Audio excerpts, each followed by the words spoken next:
I'm having an identity crisis, a brand identity crisis. Here's a little snapshot of the current Fold Up Toys branding. It's an inconsistent mess, so in this video I'm going to try and fix all of my branding problems, clean up the social media presence, and show the development process for my new mascot. Part 1. What's the problem?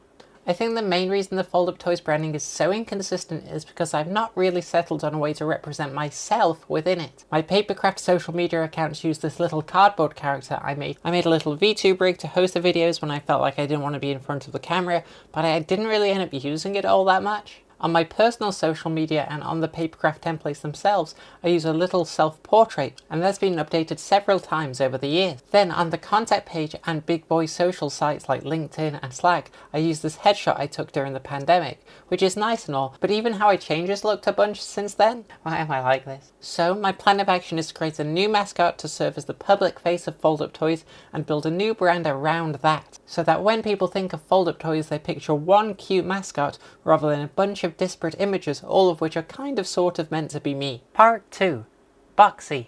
My first mascot took a really long time to make because I knew I wanted to make a physical stop motion model that I would then photograph to turn into a VTube rig. Eventually I settled on a concept I liked, which I called Boxy. I used a design first approach, which means I worked backwards from the final image I wanted to make and then had to figure out how to make all of that work in a physical form. This approach caused a bunch of problems. For example, Boxy had two mouth positions, open and closed, so each time I wanted to put the model into a new pose, I would have to delicately swap out the mouths, put everything back, and then make sure everything lined up as closely as possible using an image transparency. I would have to do this every single time I changed the mouth or pose or eyes or anything. It was incredibly awkward and time consuming. To avoid similar problems with my new mascot, I worked backwards from these problems and limitations to decide on the overall design. With a list full of problems I wanted to solve, I was ready to start throwing around concepts. Part 3.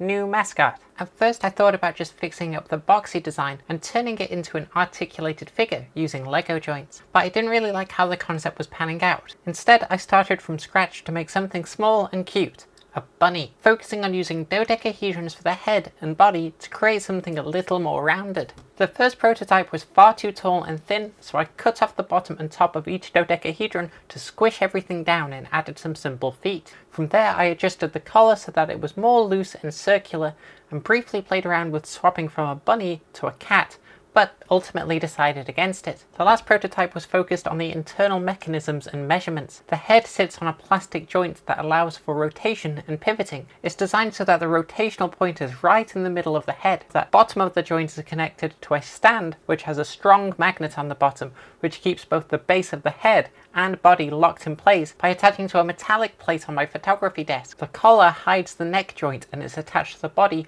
by 5 evenly spaced struts, keeping it in constant tension, making it nice and round. It's designed to be just wide enough to accommodate the head no matter how it's rotated. The arms can be slotted underneath the bow on the body or attached to stands which are also magnetized for more dynamic poses. With all of these problems ironed out, it was time to build the final model.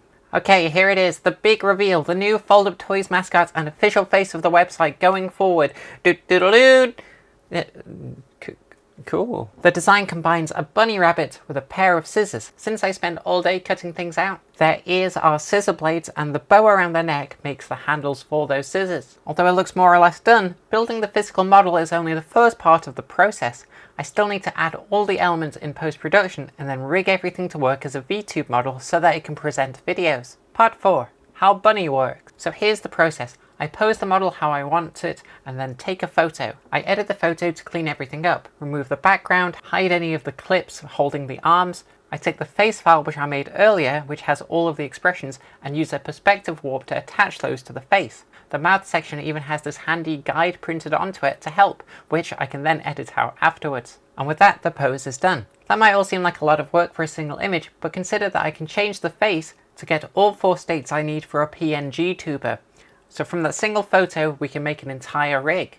I follow that process for 14 different poses, swapping out the expressions where needed, for a total of 56 frames, and then I rigged all of those images up using PNGTuber Plus. Because each pose uses smart objects for the face, that means I can swap out expressions and mix and match them with any pose, which gives me a total of 784 images I can use. To speed things up, I made some Photoshop actions to save out all 56 frames in batches. One action keeps the facial expressions the same, so for example, if I wanted to add an eye patch to the bunny, I add it as a layer on the face file and then run the action and it saves out all 56 layers. The other action replaces every facial expression with a new one. So if I wanted to make the rabbit dizzy, I can make all 4 face states, run the action, and then get all 56 frames with that new face. Pretty cool, right? Right? Okay, so that's how everything works. Now what? Part 5. Oh right, branding. The other day my partner looked at the logo that I have used for a decade and said, "Why does it say Void Toys?" And now I can't unsee it.